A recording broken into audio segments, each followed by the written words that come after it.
Hello everyone, नमस्कार दोस्तों। True IAS and PCS में दोस्तों आप सभी का स्वागत है।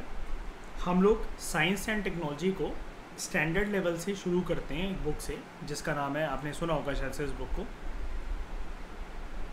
रवि पी अग्रहारी। ठीक है, थोड़ी सी देखो टेक्निकल बुक है, एडवांस बुक है। मैं जानता हूँ कि अगर आप इस सीरीज़ को सुनोगे तो आपको देखो सबसे बड़ी बात तो पेशेंस बहुत रखना पड़ेगा। यूट्यूब पे इसके बारे में एक भी ऐसी कोई सीरीज़ नहीं है जो कि कोई चला रहा हो या चला सके, बिकॉज यहाँ पर काफ़ी ज़्यादा जो पर्सन जानता है उससे ज़्यादा डिपेंड करता है कि सामने वाला डिलीवर कैसे कर रहा है लेक्चर्स को और आप कैसे उसको ले रहे हो, लेक्चर्स को सुन कैसे रहे हो। इसके लिए मैं आपको एक ईजी ट्रिक बताता हूँ। अगर रवि पी अग्रहारी की बुक में जहाँ पर भी अगर आपको लगे और जब मैं बोलूँ कि आप इसको बेसिक आस्पेक्ट से कवर करो खुद से, अगर आपको लगे कि आप और डिग इन कर सकते हो, तो फाउंडेशन कोर्स के स्टूडेंट्स को तो इसकी चिंता करने की ज़रूरत है नहीं है जो मेरे टच में है। लेकिन बाकी जनरल ऑडियंस के लिए मैं एक बात बताना चाहता हूँ कि आप लोग लखमीर सिंह की बुक पे जा सकते हो जो कि 6 से लेकर 10 तक की होती है। लेकिन फिर भी वो बुक के फ्लेवर अलग हैं, ये वाली बुक का फ्लेवर बहुत ही ज़्यादा अलग है, क्योंकि यहाँ पर नैनो टेक्नोलॉजी, बायोटेक्नोलॉजी, रोबोटिक्स, आपका रॉकेट्स स्टडी, रॉकेट्स की साइंस, वो बहुत कुछ आपको देखने को मिलेगा। और ये बुक एक आपके लिए एक एडिशनल स्टेपिंग स्टोन होगी from basic sciences to geography to environment. इस पे चलते चलते यहाँ पर आप इसको कह सकते हो, ये आपके लिए होगी एक स्टैंडर्ड साइंस। ठीक है, समझ में सब कुछ आ जाएगा, डोंट वरी। ठीक है, इजी है बुक, ऐसा भी नहीं है कि बुक बहुत टिपिकल है। मैं उसकी बात कर रहा हूँ कि देखो साइंस एंड टेक्नोलॉजी जनरली कोई पढ़ता नहीं है और सबसे बड़ी गलती ही यही है। तो ये बुक का 7th एडिशन है जो कि लेटेस्ट एडिशन है हमारे सामने। तो इसमें जो भी अपडेशन है आपको यहाँ पर जून 2023 के करंट अफेयर्स के साथ अपडेशन देखने को मिलेगी, जो भी टॉपिक्स हम पढ़ेंगे। उसके बाद आप यहाँ पर अपना साइंस एंड टेक्नोलॉजी में बेसिक एस्पेक्ट जो है, आप जो विजन आईएएस की जो मंथली मैगजीन्स हैं उससे साइंस एंड टेक्नोलॉजी के पोर्शन में वैल्यू एडिशन करते चलो, पक्का आपका पूरा एस्पेक्ट कवर हो जाएगा। प्लस मैंने आपको लखमीर सिंह, मंजीत कौर की बुक बताई है। लास्ट चीज़ जो रह जाती है वो रह जाती है 11th क्लास की जो बायोटेक्नोलॉजी की जो एनसीईआरटी आई है, उसको आप करो। साइंस एंड टेक इसके अलावा आपको कुछ भी छूना तक नहीं है, ख़त्म है आपका ये प्रीलिम्स और मेंस को मिलाकर।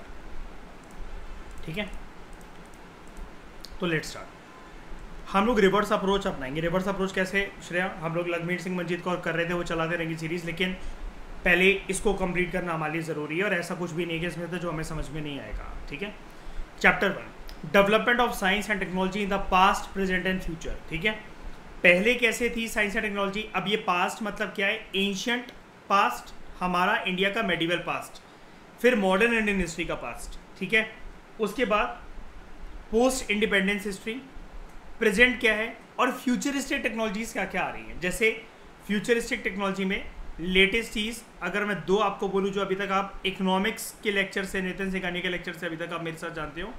एक आप मेरे साथ जानते हो crypto currencies,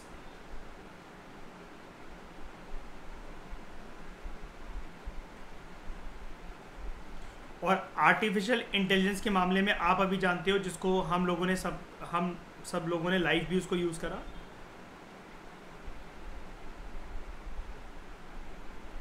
chat GPT, right? ये फ्यूचर है। फ्यूचर इसलिए क्योंकि अभी तक इसको कोई यूज़ कर नहीं रहा है इतना, जैसे यूज़ करने लग जाता है तब वो प्रेजेंट की चीज़ बन जाएगी। ठीक है, और ये जो फ्यूचरिस्टिक टेक्नोलॉजी है, आर्टिफिशियल इंटेलिजेंस और रोबोटिक्स और डेटा साइंस, इसको हम लोग क्या कहते हैं? 4th industrial revolution. ठीक है, तो हमें किसका पार्ट बनना है? कौन से इंडस्ट्रियल रेवोल्यूशन का? देखो मैं बताऊंगा इस चैप्टर के अंदर कि बनना ठीक होता है हमेशा हर एक इंडस्ट्रियल रेवोल्यूशन का पार्ट कि नहीं। और टेक्नोलॉजी हमेशा जब अपग्रेडेड होती है तो वो अपने साथ सिर्फ और सिर्फ सुख लेकर आती है या फिर विनाश भी लेकर आती है। ठीक है, तो पहले उसको पहले उसको समझ लो, फिर कहना कि मुझे कौन सा इंडस्ट्रियल रेवोल्यूशन का पार्ट बनना है, ठीक है। तो सबसे पहले हम डिस्कस करते हैं कि साइंस क्या होता है। काफ़ी ज़्यादा थोड़ी सी इसने वेग एक डेफिनेशन देने की कोशिश करी है, लेकिन वो डेफिनेशन सही लगती है जब इसने साइंस को समझाते समझाते राइटर ने टेक्नोलॉजी को समझाने की कोशिश करी है। तो सबसे पहले राइटर के पर्सपेक्टिव के हिसाब से, अब मैं राइटर का पर्सपेक्टिव इसलिए बोल रहा हूँ, साइंस को कहीं से भी डिफाइन कर लो, टेक्नोलॉजी को कहीं से भी डिफाइन कर लो, आपकी मर्जी भाई, इसमें कोई आपके मार्क्स नहीं जाने हैं, आप अपने हिसाब से भी डिफाइन कर सकते हो। जैसे मतलब सबसे पहले तो एक बात बता दूं मैं आपको, टेक्नोलॉजी हमेशा is not related to machines only. लेकिन जैसे कि वो 3 इडियट्स में कहता है मशीन 1 सेकंड में अप, 1 सेकंड में down, up down up down, zip ऊपर नीचे करता है ना, तो वो भी उसका एक तरीका होता है मशीन को समझाने का। ऐसी रवि पी अग्रहारी जो बोल रहे हैं, पहले साइंस को डेफिनेशन उसको समझो मैं क्या बोल रहा हूँ। Science is defined as any systematic and empirical activity. Empirical मतलब बेसिकली कोई भी चीज़ वो होती है जो ना थ्योरी के ऊपर बेस्ड नहीं होती है, आप यहाँ पर अपनी खुद की ऑब्जर्वेशन करके या साइंटिफिक एविडेंस को इकट्ठा करके तब आप जानते हो कि ये चीज़ एग्जिस्ट करती है वास्तविक रूप में या फिर नहीं करती है। मतलब आप ना यहाँ पर दूसरों की रिसर्च की बातों को सही नहीं मानते हो, आप अपनी आंखों देखी चीज़ों को सही मानते हो। मैं कैसे मान लूँ जब तक ये चीज़ हो नहीं सकती। जैसे साइंटिस्ट हो सकता है कि एक डिबेट करे कि गॉड है कि नहीं है, उनका बेसिक आर्गुमेंट ये रहेगा जिस चीज़ को हम देख नहीं सकते उसको हम कैसे माने। थ्योरी कुछ भी कहती हो, गीता रामायण महाभारत कुरान बाइबल कुछ भी कहती हो, राइट, ये होता है एम्पेरिकल। तो science is defined as any systematic and empirical activity that enhances the physical world knowledge. हमें अपने आसपास की दुनिया और वातावरण के बारे में ज्ञान मिलता है, ऐसी चीज़ों को जिसको हम ऑब्जर्व कर सकें, साइंटिफिक तरीके से देख सकें, और कुछ सिर्फ थ्योरी के ऊपर, अगर थ्योरी है भी चलो तो थ्योरी को मतलब प्रूव कर सकें, which produces the same result under different conditions. अब इस लाइन का मतलब क्या है, which produces the same result under different conditions? Simple, अगर जो चीज़ मैं वेरीफाई कर पा रहा हूँ ना, तो वो चीज़ आप भी वेरीफाई कर पाओगे। पानी को पकड़ा नहीं जा सकता तो ऐसा नहीं है कि सिर्फ मेरे नल में जो पानी आ रहा है उसको नहीं पकड़ा जा सकता। वो आप पृथ्वी के किसी भी नल को पकड़ लो तो वो आप पानी पकड़ नहीं पाओगे। हवा नहीं दिखती तो ऐसा नहीं है कि सिर्फ वो मुझे नहीं दिख रही, मेरी आंखें वीक हैं, वो आपको भी नहीं दिखेंगी। आप समझ गए इस लाइन का मतलब क्या है? जिसको वेरीफाई करा जा सके अंडर डिफरेंट कंडीशंस। अब दिक्कत भरी बात तो ये है ना कि मैं आपसे बोलूं श्रेया वहां पर कोई दिख रहा है मुझे, अब आपको मुझे तो नहीं दिख रहा है ना।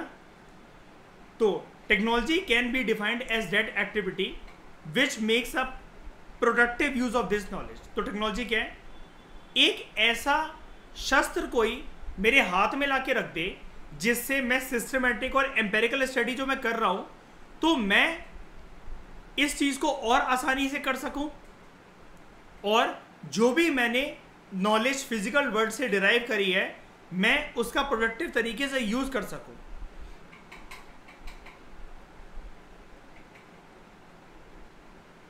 ये चीज है। अब हवा है, कितना अच्छा हो कि अगर बाहर की गरम हवा को मैं कन्वर्ट करके ठंडी हवा में कन्वर्ट कर सकूं, क्योंकि हवा तो हवा ही है। मुझे बस कन्वर्ट करना आना चाहिए इसको कि रात को ही ठंडी हवा क्यों चलती है, दिन में क्यों नहीं चल रही जून जुलाई में 12 बजे। तो उसके लिए इंसान ने टेक्नोलॉजी बना दी एसी, एयर कंडीशनर्स। पानी अगर तालाब का है तो वो ठंडा है, मटके का है तो वो उससे भी ज़्यादा ठंडा है, लेकिन मैं पानी को थोड़ा सा और ठंडा क्यों नहीं बना सकता? तो इंसान ने टेक्नोलॉजी बना दी रेफ्रिजरेटर्स। मुझे हड़प्पन सिविलाइजेशन में कहीं ट्रैवल करना है तो मैं बग्गी में, बुलक कार्ट में ट्रैवल करूंगा, लेकिन मैं जल्दी क्यों नहीं जा सकता अगर रोड अच्छी भी है तो इंसानों ने मोटरसाइकिल बना दी। अब आसपास जो ये चीज़ें चल रही थी फिजिकल वर्ल्ड में, जो इंसान देख रहा था, इसका और प्रोडक्टिव यूज़ करने के लिए, अपग्रेडेशन करने के लिए जो इंसान चीज़ें इन्वेंट करे, वही तो हुआ ना टेक्नोलॉजी। बताओ, राइट? टेक्नोलॉजी हमेशा मशीन्स की फॉर्म में निकले ऐसा ज़रूरी नहीं होता है। क्यों? मुझे सेंट्रल बैंक बीच में नहीं चाहिए जब मैं किसी को पेमेंट भेज रहा हूँ, वो उसके और मेरी आपस की बात है। तो ब्लॉकचेन कोई मशीन थोड़ी ना, मैं उसको टच थोड़ी ना कर सकता हूँ, क्रिप्टो करेंसीज को, डिजिटल करेंसीज को, वर्चुअल एड्रेस को, क्रिप्टोग्राफी को।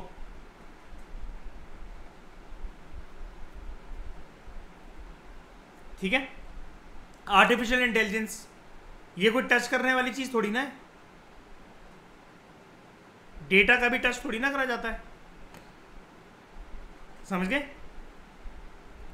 अब science in our everyday life, आजकल की दुनिया में साइंस या टेक्नोलॉजी एक बहुत अहम भूमिका निभाती है हमारी रोजमर्रा के जीवन में, जो कि हमारे जीवन के हर एक पहलू को अफेक्ट करती हैं सुबह से लेकर रात तक। तो साइंस एंड टेक्नोलॉजी का रोल ये होता है, it makes citizens better informed as well as capable enough कि वो अपने आसपास के अंदर जो भी चेंजेस हो रहे हैं, घटनाक्रम जो हो रही हैं, जो साइंस एंड टेक्नोलॉजी की वजह से हो रही हैं या साइंस एंड टेक्नोलॉजी के डेवलपमेंट होने के बाद हुई हैं, तो वो उसकी ज़िंदगी में वो उनको महसूस कर सके, उसको एंजॉय कर सके, उसका प्रोडक्टिव यूज़ कर सके इंसान, और उसको कंटिन्यू करके उसको अपग्रेड कर सके। साइंस एंड टेक्नोलॉजी जो है, इसकी मदद से इंसानी जीवन ने बड़े सारे एडवांसमेंट्स करे हैं अलग अलग फील्ड्स में, in the fields of medicine, communication, transportation. तो हमारी प्रीवियस जनरेशन के कंपैरिजन में जो हमारी जो करंट जनरेशन है, उसका रोज़मर्रा का जीवन बहुत अलग है, एवरीडे लाइफ उसकी बहुत अलग है as compare to earlier generation. हमारी जो अंडरस्टैंडिंग है बिजली को लेकर, वो साइंस के द्वारा बिल्ट हुई। साइंस की वजह से हम लोग टेलीफोन लाइन्स पर कम्युनिकेट कर पाते हैं। साइंस हमारे लिए एक सोर्स ऑफ एंटरटेनमेंट भी है, like in the form of TV या मोबाइल फ़ोन्स।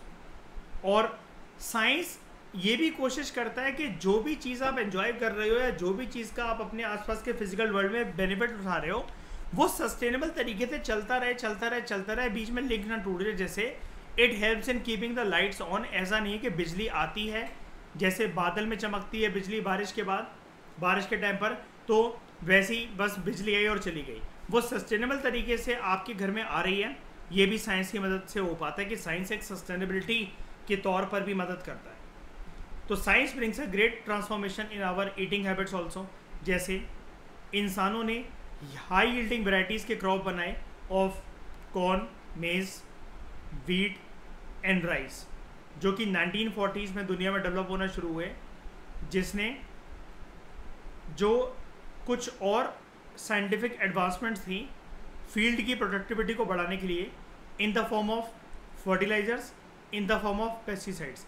इसकी वजह से जब हमारे देश में ये चीज़ आई तो वो 1960s में आती है इन the form of green revolution. ऐसी साइंस बेस्ड टेक्नोलॉजी की मदद से हमने एग्रीकल्चर के अंदर रिमार्केबल चेंजेस करे। ठीक है, फ़ायदा इससे क्या मिला? फूड, अमाउंट ऑफ फूड जो अवेलेबल था पूरे की पूरी पॉपुलेशन को फीड करने के लिए, हमारे देश में उसकी खपत बढ़ी। इंडिया फूड इम्पोर्टर से फूड एक्सपोर्टर बन सका और हमने बफर स्टॉक मेंटेन करके रखा। और दुनिया में जहाँ जहाँ पर ये जो हरित क्रांति थी, ग्रीन रेवोल्यूशन था इन the form of high yielding variety of seeds, तो वो उसने मदद करी कि आज के समय में जो पूरी दुनिया का एक लिमिटेड एग्रीकल्चर फील्ड की मदद से जो पेट भर पाता है, खाने की पूर्ति हो पाती है, वो साइंस एंड टेक्नोलॉजी की मदद से हो पाई। और अल्टीमेटली जो इकोनॉमिक स्ट्रक्चर है एग्रीकल्चर प्रैक्टिसेस को लेकर, वो भी ट्रांसफॉर्म होता हुआ चला है। हम लोग मेडिसिन की क्षेत्र में बात करें तो साल 1700 के आसपास एडवर्ड जेनर, इन्होंने दुनिया की सबसे पहली वैक्सीनेशन एक डेवलप करी for fighting against small pox. अगले ही शताब्दी में 1800 के आसपास साइंटिस्ट और डॉक्टर्स ने थ्योरी भी जान ली कि जर्म्स कौन कौन से ऐसे होते हैं जिसकी वजह से लोगों को गंभीर बीमारियां हो सकती हैं।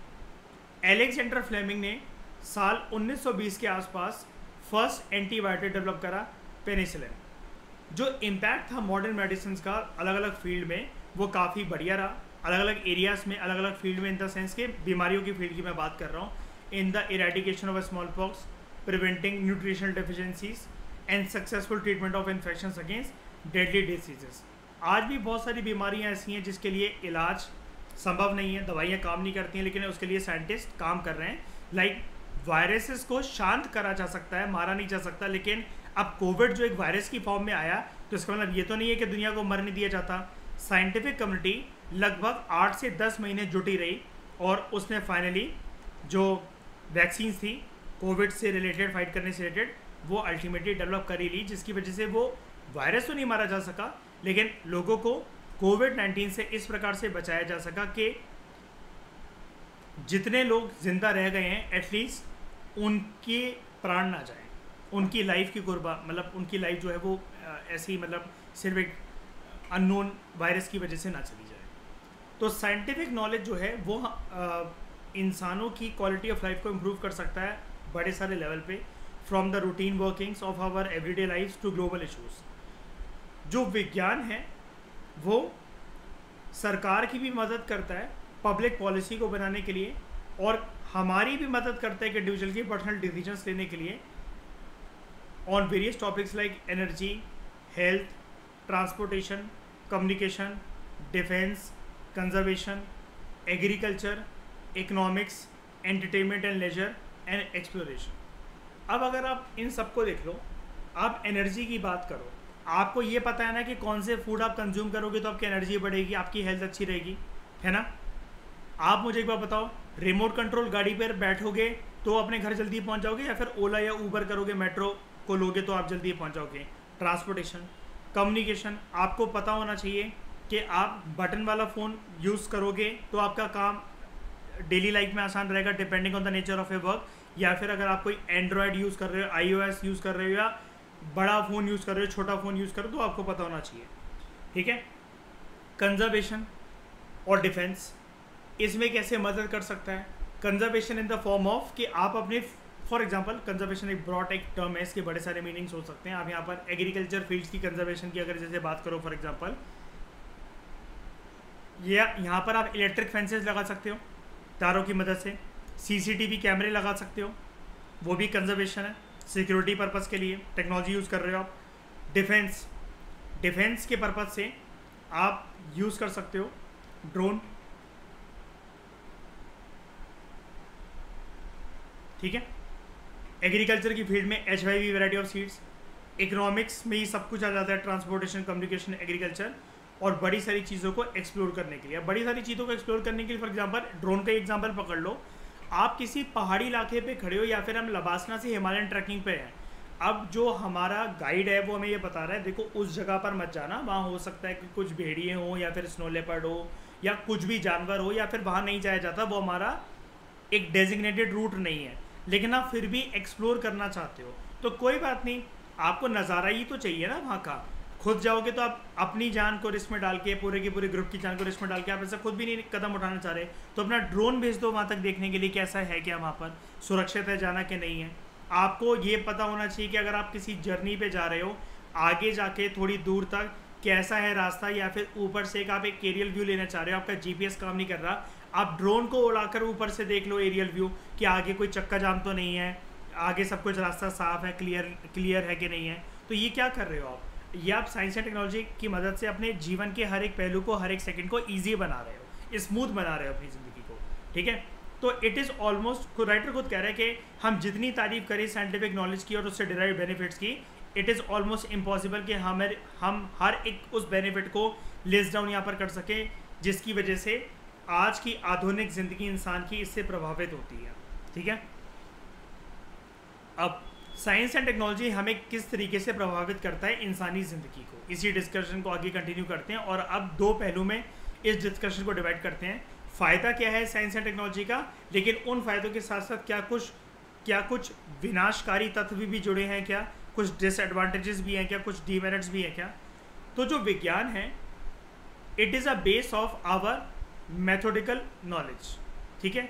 बेसिकली जो हमारा दुनिया में बड़ी सारी चीज़ों को लेकर जो एक नज़रिया है, जो पर्सपेक्टिव है, हम बड़ी सारी चीज़ों को जो यूज़ करते हैं अपनी ज़िंदगी को स्मूथ बनाने के लिए, वो कोई एक चीज़ नहीं होती है, वो एक चेन ऑफ स्टेप्स होते हैं ताकि हम एक पॉसिबल आउटकम को ला सकें। मान लो ये लेक्चर को डिलीवर करने के लिए मेरे पास बड़ी सारी तारें हैं, एक कीबोर्ड है, एक पेन टैबलेट है, एक माइक है, माइक में यूज़ होने वाली लीड है, एक माउस है, एक लैपटॉप है, एक स्क्रीन है, उसके अंदर कुछ सारी ऐप्स हैं। इन सब के संगम से मैं रियल टाइम पर ऑन द स्पॉट पर आपको लेक्चर डिलीवर कर पा रहा हूँ, ठीक है। तो वो कोई एक चीज़ नहीं है, मैं कहूँ आप मुझसे कहो कि सर ये आप यूट्यूब पे वीडियोस कैसे बनाते हो, तो मैं आपको बोलता हूँ ये चीज़ तुम खरीद लो तो तुम्हारी वीडियो बन जाएगी। वो चेन ऑफ स्टेप्स हैं जिसकी वजह से मैं पॉसिबल आउटकम क्रिएट कर पा रहा हूँ कि I am able to deliver this lecture to you. ये लेक्चर आप तक पहुँच पा रहा है, आप मेरी आवाज़ लाइव सुन पा रहे हो, ठीक है।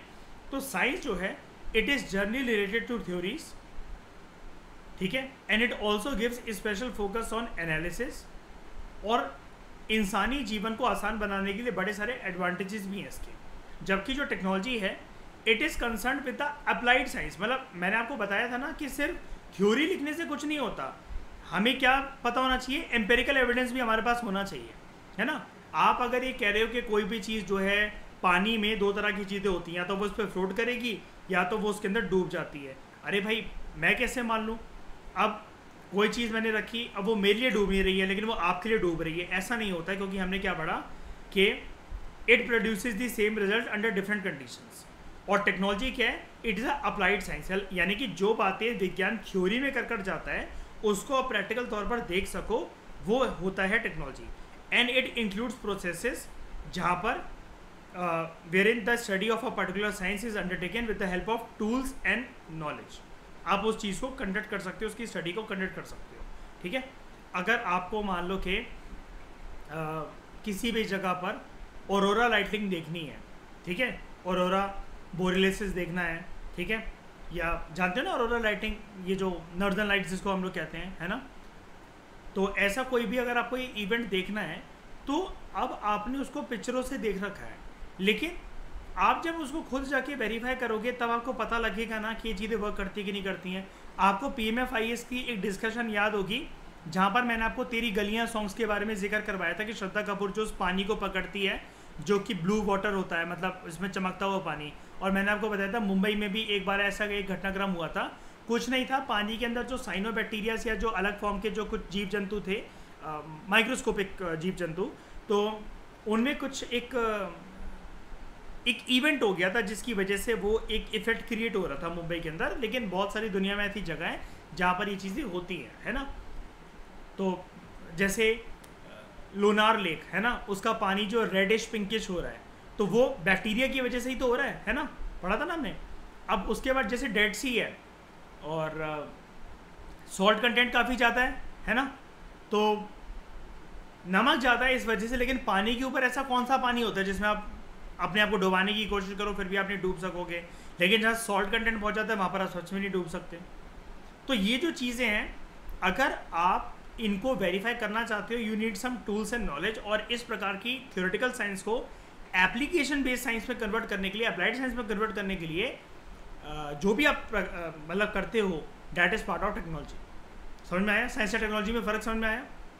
अभी और समझ में आएगा, अभी चैप्टर ही उसके बारे में है, ठीक है, एक्चुअली बुक ही उसके बारे में, चैप्टर तो छोड़ो। लेकिन यहाँ तक कोई दिक्कत है पहले बताओ? नहीं। अब कुछ हम एडवांटेजेस देखते हैं।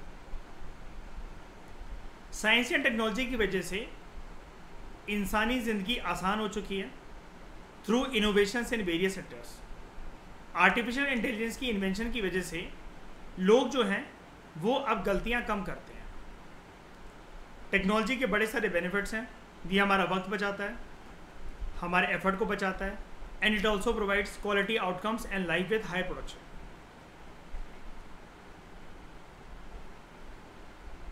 अब जैसे पहले के ज़माने के लोग क्या करते थे, आज भी बहुत सारे गाँव में ये वाली चीज़ होती है। बहुत सारे गाँव में अगर आपको पानी बर्फ़ जैसा ठंडा करना है तो आपको ज़रूरत है वार्म विंड्स की, जिसको गर्मियों में चलने वाली हवा को हम लोग कहते हैं लू विंड्स, कहते हैं ना, लू चल रही है, लपट चल रही है, लू लग जाएगी, है ना। यहाँ पर वो लोग, मैंने एक प्रक्रिया बताई भी थी लखमीर सिंह मजीद कौर वाली बुक के अंदर 6th क्लास के अंदर। बोरियाँ जो होती हैं ना, जैसे हमारी जूट की बोरियाँ, उसको गीला करके लपेट कर, जैसे कोका कोला या ये वाली जो बोतलें होती है इसमें पानी भर के रख दो, टंगा दो उसको। जितनी उस पर लू लगेगी और बार बार उस बोरी के ऊपर पानी छिड़कते रहो, उसको गीला करते रखो, तो जो पानी होता है वो बर्फ़ जैसा ठंडा हो जाता है। लेकिन इसके लिए आपको लू विंड्स की ज़रूरत है, जूट की बोरी की ज़रूरत है, बार बार पानी उस पर छिड़कना पड़ेगा, और पानी ठंडा होने में समय लेगा। लेकिन यही अगर आप अपने ठंडा पानी अगर आपको पीना है और आपको ये सब हरकतें ना करनी पड़े, तो उसके लिए रेफ्रिजरेटर है आपके पास। तो आपका क्या हुआ, वक्त बचा, एफर्ट बचा, क्वालिटी आउटकम इम्प्रूव हुआ, और आपको सिर्फ ठंडा पानी नहीं बल्कि और ठंडा उसका टेम्परेचर बनाकर आप क्या कर सकते हो, आप आइस क्यूब्स भी निकाल सकते हो अपने फ्रिज से। ठीक है, तो मेडिकल साइंस के अंदर technology brought a revolution through the discovery of various medical और surgical equipments, various medicines and procedures, जो कि मदद कर रहे हैं इंसानों की कि कैसे ह्यूमन लाइफ को एक्सटेंड करा जा सकता है, लाइफ स्पेन को, और बड़ी सारी जिंदगियां जो बचाई जा सकती हैं। अब लेटेस्ट टेक्नोलॉजी जैसे मान लो कि डॉक्टर और पेशेंट के बीच में जो है वो क्या है, टेलीमेडिसिन है ना। यहाँ पर मैंने आपको ये भी बताया था, यहाँ पर टेली सर्जरी, डॉक्टर जो है वो स्क्रीन पे बैठा बैठा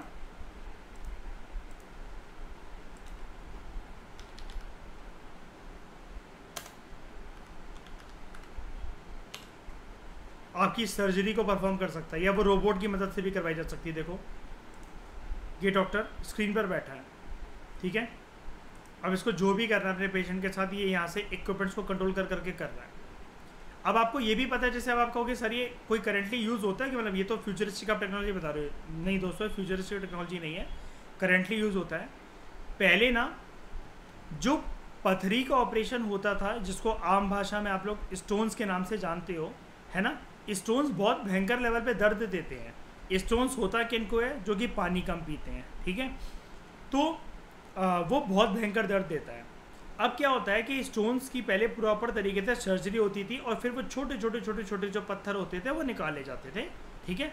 अब क्या है, एक ऐसी लेज़र टेक्निक आ गई है जिसमें आपकी बॉडी पर उन सारी जगह पर वो लेज़र इंसर्ट करी जाती है, आपको फील भी नहीं होगा, कोई ऐसा नहीं कि वो लेज़र आप पे मारी जा रही है तो आपका पेट कट हो जाएगा दो हिस्सों में बीच में, ऐसा कुछ भी नहीं है। वो आपके स्किन के अंदर जाके पेनिट्रेट करके उस स्टोन को टारगेट करता करता जैसे ही वो लेज़र एक्टिवेट होगा, वो उस पत्थर को टक टक टक टक टक टक करते करते छोटे छोटे छोटे छोटे छोटे छोटे हिस्सों में रेत की तरह या उससे भी माइन्यूट पार्टिकल्स के अंदर कन्वर्ट कर देगा।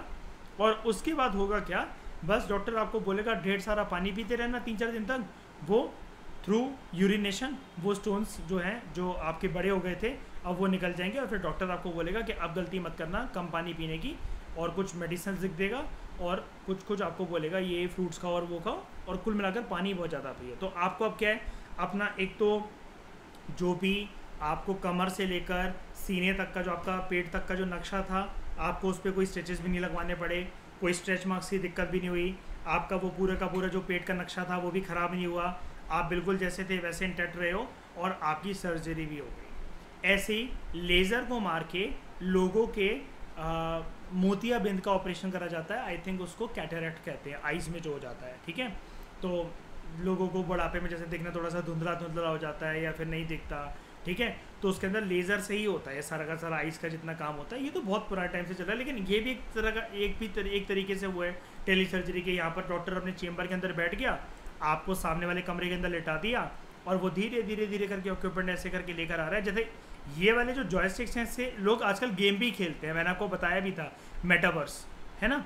तो और ये जैसे एप्पल का भी अभी एक गियर आया है जिसको हम लोग क्या बोलते हैं, वर्चुअल रियलिटी ऑगमेंटेड रियलिटी वाला गियर।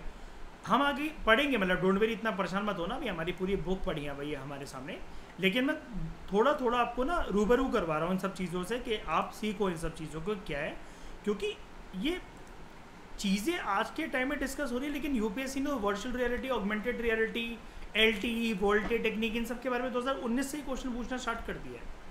बायोटेक्नोलॉजी, CRISPR-Cas9 2018 का क्वेश्चन 19 में फिर से आया, तो वो आपको पता होना चाहिए, बस बात ये है, ठीक है। और जैसे टेली सर्जरी ऐसी होता है ये आपका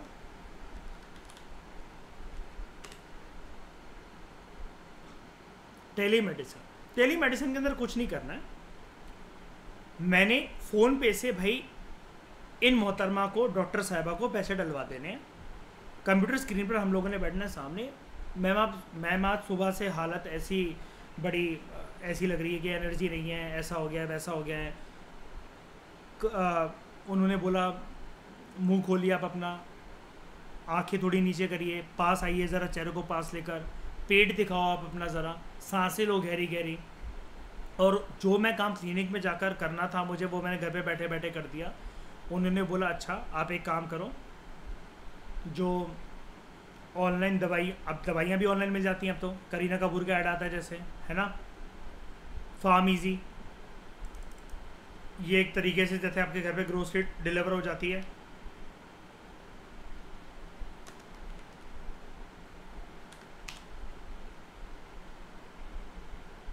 ये फार्म इजी, ये आपके घर तक जो है वो डिलीवरी कर देता है किसी भी मेडिसिन की। तो ये कर लो, और आपने डॉक्टर से दवाइयाँ लिखवा ली, फार्म इजी से अपने घर पे वो मंगवा लो, तो आपको कहीं जाना भी नहीं पड़ा और घर पे बैठे बैठे आप रिकवर हो जाओगे।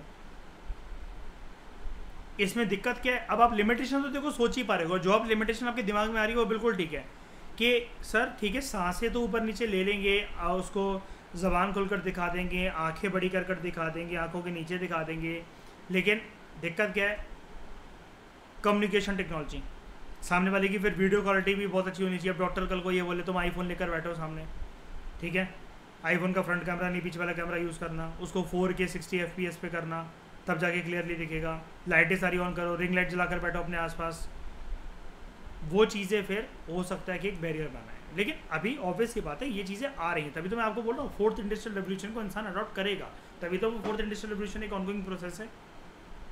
ये चीज़ समझ में आई, पहले आपको बताओ ये वाला पॉइंट मैंने डिटेल में समझाया जो, ठीक है। उसके बाद science and technology also makes life easy to bring a revolution in communication system, जो हम कम्युनिकेट करते हैं through our telephones, cellular phones, emails, with the help of computers and the internet, इसकी वजह से कम्युनिकेशन सिस्टम में एक revolution आया है पूरा का पूरा। आपको किसी को कोई एक बात कहनी है, आप फ़ोन प्रॉपर तरीके से जैसे लगाते हैं कि आपने नंबर डायल करा 981896 ऐसे करके पूरा का पूरा, वो ना करते हुए आप व्हाट्सएप के प्लेटफॉर्म को यूज़ करके आप एक ऑडियो मैसेज भेज दो सामने वाले को। आपको इमीडिएटली किसी को कोई एक बहुत इंपॉर्टेंट चीज़ दिखानी है जो कि आपकी आंखों के सामने है, आपने फ़ोटो क्लिक करके भेजी, आपने कहा ओए जल्दी लाइव आ, ये देख ज़रा, या मेरे साथ वीडियो कॉल पे जोड़ देख ज़रा, ताकि वो पर्सन भी उस सीन को, उस चीज़ को एंजॉय कर सके। आप उसको जो दिखाना चाह रहे हो कुछ इंपॉर्टेंट बात, इमीडिएटली, भगवान ना करे किसी के घर में जैसे कोई बीमार है और डॉक्टर ने वहीं से एक पर्ची लिख कर भेजी, अब आपके पास घर तक आने का टाइम नहीं है या बहुत इमरजेंसी का केस है, और आपके पापा या कोई भी जिसकी भी हेल्प करवाना चाह रहे हैं वो केमिस्ट की शॉप पे ही खड़े हैं, आपने डॉक्टर से वो पर्चा लिखवाया, इमीडिएटली व्हाट्सएप कर दिया और उन्होंने 2 सेकंड के अंदर केमिस्ट वाले को दे दिया, वो दवाइयाँ लेकर फटाफट घर पहुँच गए और पेशेंट की जान बच गई, या फिर वो जल्दी ठीक हो गया, या उसको जल्दी जो भी मरहम पट्टी थी वो जल्दी मिल गई, ठीक है। तो ये चीज़ है कि एक कम्युनिकेशन भी आपको देखो एक कैसे आपकी जान बचा सकती है, कैसे आपको एंटरटेनमेंट दे सकती है, ठीक है, और आप वो एंटरटेनमेंट खुद लेते लेते दूसरों को भी दिलवा सकते हो। जैसे कि मैंने आपसे बोला कि आप कोई एक सीनिक ब्यूटी देख रहे हो, आप लबासना में हो, आप हिमालयन ट्रैकिंग पे जा रहे हो, अब वहाँ पर तो आपके घर वाला पूरा अपना खुद भी पैसा लगा लें तब भी ऐसे ऐसे सीन्स तो एंजॉय कर नहीं पाएंगे जितने जगहों पर आप जा रहे हो, वहाँ पर तो सिर्फ एक गेजेटेड ऑफिसर्स ही जा पाते हैं ना। तो अब आप ऐसी चीज़ें दिखाना चाह रहे हो तो आप वीडियो कॉल से कनेक्ट करके एटलीस्ट वो सीन्स एंजॉय करवा सकते हो उनको, खुद रिकॉर्ड करके ज़िंदगी भर के लिए उन मेमोरीज़ को आप अपने फ़ोन में रख सकते हो, ठीक है। तो सैटेलाइट बेस्ड कम्युनिकेशन सिस्टम जो है it is also very useful for human beings. आपको पता है ना ज़्यादातर ये जो इंटरनेट फैसिलिटीज़ कनेक्टिविटी वगैरह होती है कैसी होती हैं, लो अर्थ ऑर्बिट में सैटेलाइट भेजी जाती है, तभी तो पूरा का पूरा वहाँ पर क्या जम रखा है, डेब्रिस, है ना, जंकयार्ड पूरा का पूरा। जो इवेंट्स हैं ऑल ओवर द ग्लोब जो ब्रॉडकास्ट होते हैं लाइव जो आते हैं या वैसे भी करके जो रिकॉर्ड होकर जो डलते हैं, तो the event broadcast across the globe have aged with the help of TVs and satellite radios. उसके बाद जो सॉफ्टवेयर इंडस्ट्री है तो it is being one of the world's most progressive industry. It has evolve as a result of computers.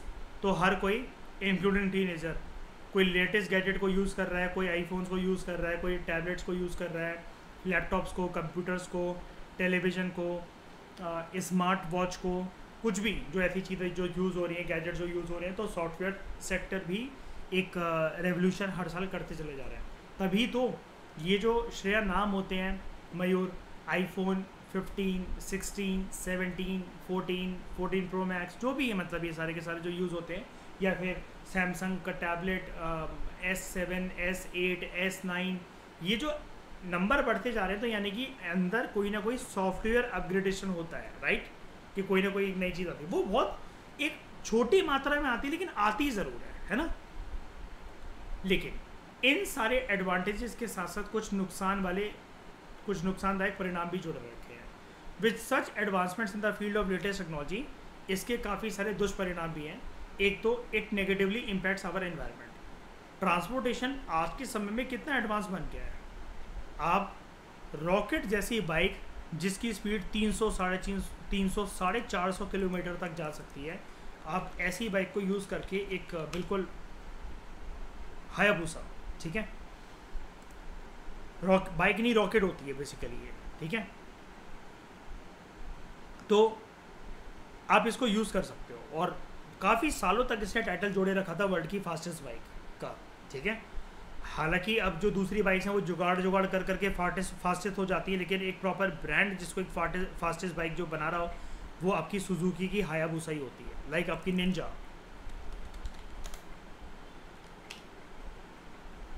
Again काफ़ी तेज़ bike. अब लेकिन ये अच्छी मॉडल की बाइक लग रही हैं, सुंदर लग रही हैं, सब कुछ है, ठीक है। दिक्कत क्या है, ये जो इसका रिलीजिंग गैस चेम्बर है, क्या करेगा ये। एडवांस ट्रांसपोर्टेशन के साथ साथ with the development of bikes like automobiles like Hayabusa, it results in air pollution,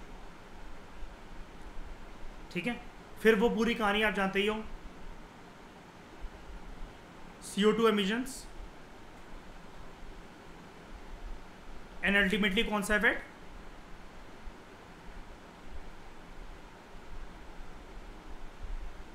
green house gas.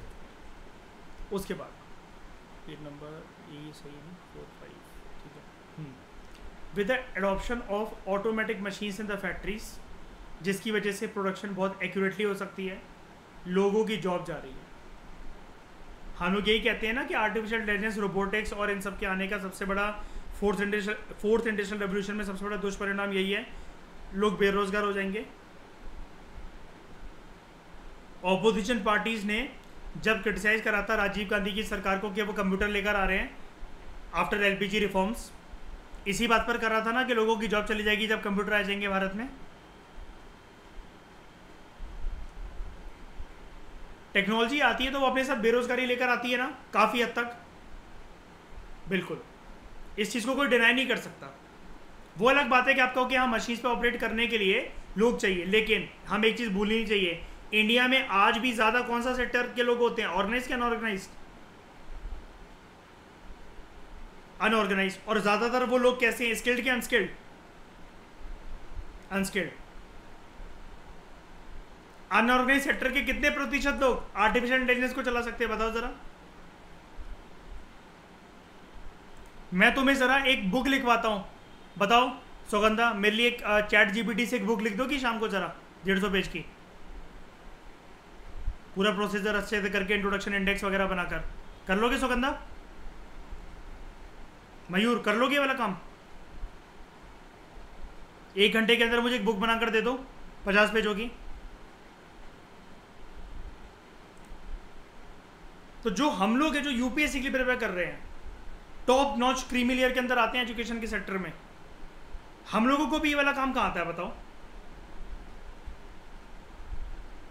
है ना, ये चीज़ है। तो these machines may seem inexpensive and good to use, but they require lot of maintenance, जिसकी वजह से ultimately वो expensive हो सकती हैं कुछ मशीन्स। अच्छा, अभी एक्सपेंसिव हो सकती है तो उसे एक बात नहीं लिखी है, एक बात ये है कि आप भी तो यूज़ करना चाह रहे होगे। जैसे आपको पता ना एक ये आता है, कहाँ ये, अभी तो जैसे ना कि अभी तक ये चलता था घरों में, जिसको काम वाली नहीं रखनी तो ये कर लो, लेकिन इसको इतना अच्छा रिस्पॉन्स मिलता नहीं है ना, मैजिक मॉप जिसको कहते हैं, ठीक है। अब इसकी जगह एक आया है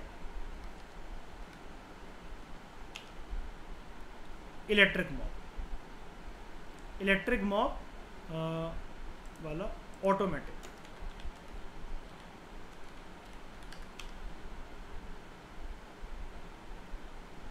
ये वाला डब्बे वाला गोल वाला होता है, ये रहा, ये पता है सबसे पहले कौन सी ऐड में पॉपुलर हुआ था मयूर? बाइनेंस की ऐड में। उसमें ये दिखाते थे श्रेया, बाइनेंस मतलब क्रिप्टो करेंसी का ऐड होता था कि पर्सन ट्रेडिंग कर करके अपनी माँ को काम करते हुए देख रहा है थक थक के, और तो उसने ट्रेडिंग कर करके अपनी मम्मी के लिए ये वाला मॉप ले लिया घर में। अब उसकी मम्मी घर बैठे बैठे मतलब ये पोंछा वोछा कोने उसके पापा बैठे रहते हैं तो मूंगफली गिर जाती है, तो ये ना आगे सक करके मूंगफली को उठा लेता है और ये फ्लोर क्लीन कर देता है। लोगों ने सोचा ऐसे ट्रेडिंग कर करके हम भी मंगवाएंगे, और पैसा डुबा रहे थे अपना, लोग गंवा रहे थे। ऐसे प्रमोट कर रहा था बाइनेंस ने वाला मॉप, ठीक है। तो ये जो है ये एक नया जनरेशन का मॉप है। आप लोगों में से शायद से लाइव किसी ने देखा भी ना हो, ऑफिस वगैरह में शायद से श्रेय आपके हो या मुझे नहीं पता, लेकिन बहुत सारी जगह पर ये नहीं होता है, ठीक है। अभी भी इतना पॉपुलर ऐसा नहीं है और थोड़ा सा कॉस्टली भी है। अभी एक बात बताओ, ये हर कोई अफोर्ड भी तो नहीं कर सकता। जैसे इसी का देख लो, ये यूरेका का मिल रहा है अमेजन पे 15,000 रुपये का, और शाओमी का मिल रहा है 26,999 रुपये का, ठीक है। तो बात होती है देखो अफोर्डेबिलिटी की, ठीक है। एक्सपेंसिव तो हो गई ये मशीन। तो हमारी जो हेल्दीनेस है it is also being affected by technology. कैसे? हम स्क्रीन के जैसे अभी सामने बैठे रहते हैं, तो अगर यही ऑफलाइन डिस्कशन होती, हम आमने सामने बैठे रहते, कोई स्क्रीन का बैरियर नहीं होता, तो वो ज़्यादा फ्रूटफुल तरीका होता है। आज भी ना जो मेरी ज़िंदगी के सबसे बेहतरीन साल रहे हैं, सबसे ज़्यादा बेहतरीन साल, मुझे चाहे कितनी भी सक्सेस मिली हो, कुछ भी मिली हो, मेरा यहाँ सिलेक्शन वहाँ सिलेक्शन जो भी है, मैं अपनी 12th क्लास से ज़्यादा किसी भी लाइफ उस ईयर को मैं ज़्यादा अच्छा नहीं मानता उससे ज़्यादा इन टर्म्स ऑफ स्टडीज़। क्योंकि मैंने स्क्रीन्स तो यूज़ ही नहीं करी, लेकिन फिर भी आई टॉप दी बोर्ड्स, ठीक है।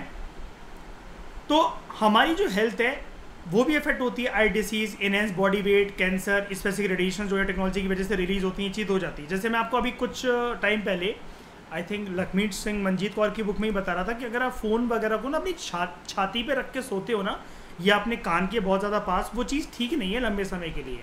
आपको कोई ना कोई ट्यूमर या फिर एक कैंसर की दिक्कत हो सकती है आगे चलकर। चलो वो भी नहीं होता, इतनी बड़ी बड़ी बातें क्यों करो, वो भी नहीं है अगर, तो आपको पता है सुबह उठकर, मैंने आपको अभी रिसेंटली बता रहा था मैं अभी 2-4 क्लासेस पहले, कि सुबह उठकर आपको बहुत ज़्यादा ना इरिटेशन सी फील होती है ना जैसे कभी कभार, तो आप समझ जाओ कि आप ना रात को लाइट बंद करने के बाद फ़ोन यूज़ करके सोए हो, जिससे आपकी जो नर्व सेल्स होते हैं, हाँ न्यूरॉन्स के कंटेक्स्ट में बता रहा था मैं आपको वो करंट अफेयर में, वो आपके ना डैमेज होते हैं उससे।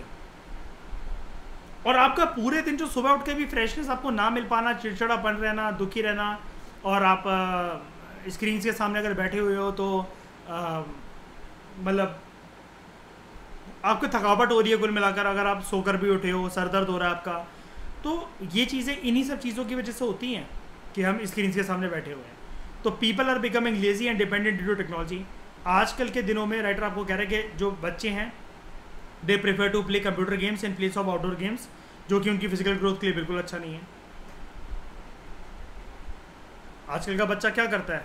क्रिकेट नहीं खेलता, पबजी खेलता वो, है ना।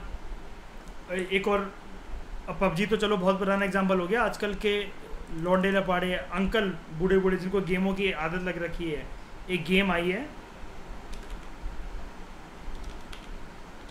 नहीं वो कैंडी क्रश तो वो मेट्रो में सारी औरतें खेल रही होती हैं। वैलोरेंट वैलोरेंट कुछ नहीं भाई, पता नहीं हाथों में ले लेके ना कैरेक्टर पता नहीं कौन से शीशे फोड़ते चलते हैं इसके अंदर, और उसके पॉइंट्स मिलते रहते हैं पता नहीं क्या। ये जैसे शीशे, ये जो दीवारें दिख रही है ना, ये फोड़नी है।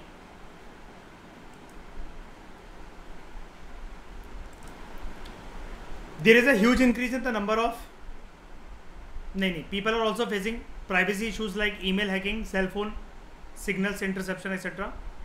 इसकी वजह से ज़्यादा टेक्नोलॉजी यूज़ करने की वजह से, जिसमें आपकी हो सकता है कुछ पर्सनल डेटा हो, आपकी फ़ोटोज़ हो, आप नहीं चाह रहे कैसे भी करके, ज़रूरी नहीं है कि हर चीज़ आपकी मतलब पर्सनल प्राइवेट ही हो, कुछ भी आप मतलब आप लीक नहीं करना चाह रहे बेसिकली, उसको आपको क्यों देना किसी को अपना नंबर वगैरह जो भी करके, लेकिन इसकी वजह से वो चीज़ें हो सकता है कि वो लीक हो जाएँ।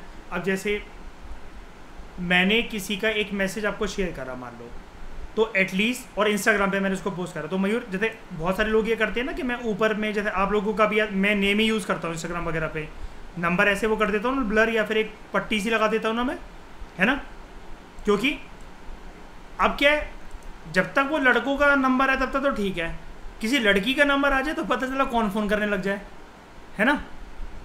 तो अब बात ये होती है, तो there is a huge increase in the number of cyber crimes, fraud, cheating cases due to the advancement of technology. Above all latest technology की वजह से there is increase in the issues of internal security and terrorist threat,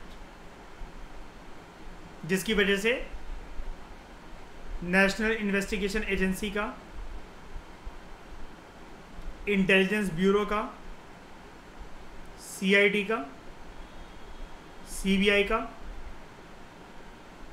raw का, इन जैसों का काम बहुत ज़्यादा बढ़ जाता है, ठीक है। उसके बाद अगर इन सारी चीज़ों के यूज़ जो भी एडवांसमेंट हो रही है अच्छी तरीके से करे जाए, ठीक है, if the uses of this advancement and intervention take place in a right way, हम इससे बेनिफिट कर सकते हैं।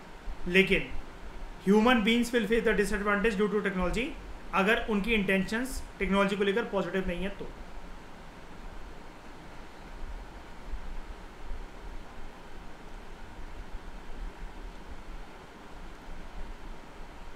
टेक्नोलॉजी कैसे आपकी जान भी ले सकता है।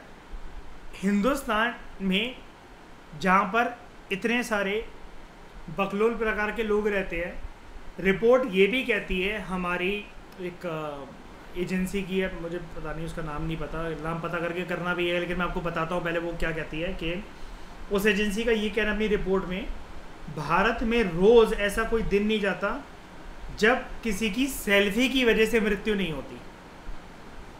अक्सर खबरों में आप न्यूज़ में सुनते ही होंगे मयूर, कभी टीवी वीवी चलाई हो तो, कि रोज़ रात को मतलब कि सेल्फी लेते लेते कोई झरने में गिर पड़ा, कोई रेलवे ट्रेन ठोक के, रेलवे के उधर स्टेशन के उधर वो बना था, ट्रेन ठोक के चली गई, है ना, कहीं पहाड़ से गिर पड़ा, कहीं इधर गिर गया उधर गिर गया। तो सेल्फी लेते लेते लोग इतना खो जाते हैं कि वो अपनी जान गंवा बैठते हैं। होते हैं कुछ हमारे देश में ऐसे टिकटॉकर शक्ल वाले, उनके साथ ऐसा होता है, ठीक है। तो इस डिस्कशन में दोस्तों फिलहाल इतना ही। नेक्स्ट लेक्चर हमारे लिए काफ़ी इंपॉर्टेंट लेक्चर है, जिसमें राइटर ने शुरू के चैप्टर में ही, इनिशियल पेज में ही बात कर मारी है इंडिजिनाइजेशन ऑफ टेक्नोलॉजी की, ठीक है। तो thank you very much for discussion.